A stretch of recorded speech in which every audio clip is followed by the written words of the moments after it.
YouTube, Smyrna Backwoods Armored Fence here with you. As you can see, I'm not in my usual spot. I'm in my parents' house. They're in Cancun for the week, so we're watching the house for them. And I got another gun review. Gonna go over actually some of my dad's guns, and show you what he's got and what I like about them, what I don't like about them, and how they break down. All right, so let's get into the first one. All right, his newest one he got is obviously, you can tell by the bag, it's a Walther.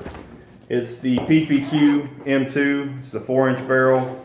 It's a 9mm. It holds 15, let me make sure I'm right. Yeah, 15 rounds. Double stack. Like I said, 4-inch barrel.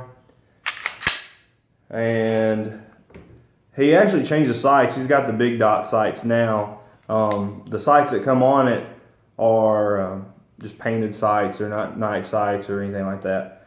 So I would recommend changing it. It doesn't have to be a dot sight. It could be regular 3 dot sights.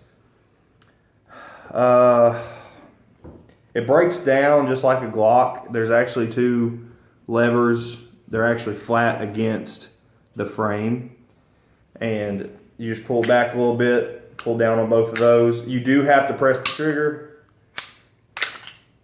and there it goes.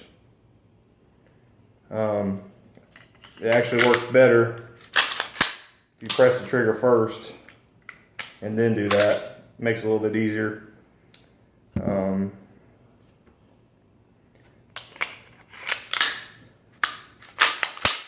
There it is. The cool thing about this, they have an ambidextrous slide stop, but the mag release is only one-sided. No safeties other than the trigger. So Walther's done a pretty good job of that, I think, kind of put their own spin and take parts from Glock and put it on theirs. It is the M2, so it does have this cool texturing that was stippled on there, factory, and you kind of tell, you can see a line right there. The back straps do interchange. They do have a small, medium, large, just like with the new Gen 4 Glocks, or they're not new. The coolest feature about the Walther PPQ is the trigger. So I can't remember the exact ounce on the trigger pull, but you have the same thing with a Glock. Eventually you hit a wall, and then it presses and releases a firing pin. Now the greatest thing about this trigger is the reset.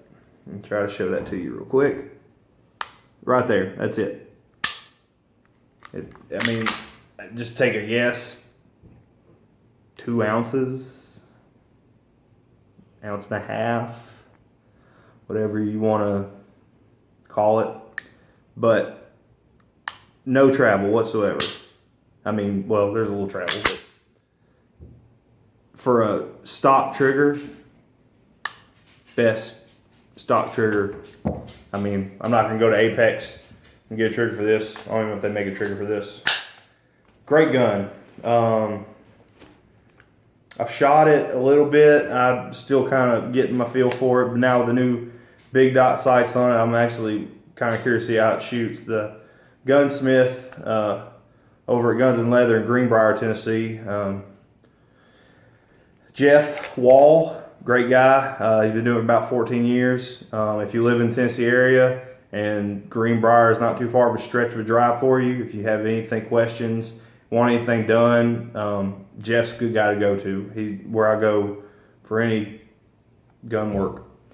But he did tell me that a lot of people, once they put this on here, they don't like the accuracy. It's actually less accurate than a standard 3-dot sight or the original sights come on it. So I'm kind of anxious to see how it's going to work. Dad's gone to Cancun, I may take this, do a little testing for him at the range. A couple other guns to take with me that you'll see later on in a couple of my later videos, but great gun. One thing I try to stress to everybody, as I do in every video, is that do your work, do your research, find the gun that's best for you. If you have a range like Guns and Leather where they'll let you test a gun for a certain amount of money, take the time. Go spend that $10, $15, test it, see if it'll work for you, how it feels in the hand, trigger pull. I mean, there's no such thing as, oh, I shouldn't have got that gun. I didn't. I mean, you have the time to research. It's not something that you just go in, like you go to Walmart and say, yeah, I need this, or you know what I'm trying to say. And just do the research. So there's a couple other guns I'll show you my dad has that I really like. One of them is definitely cool. You'll want to stick around for that. It's the Beretta 84 FS Cheetah. I haven't seen many videos on it, how to take it down and stuff like that. There's one, and the guy that kind of explains it, I can't remember his name, but I think he actually works for Beretta.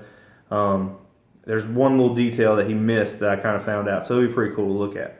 But Walther PPQ, check it out. Go test it if you can.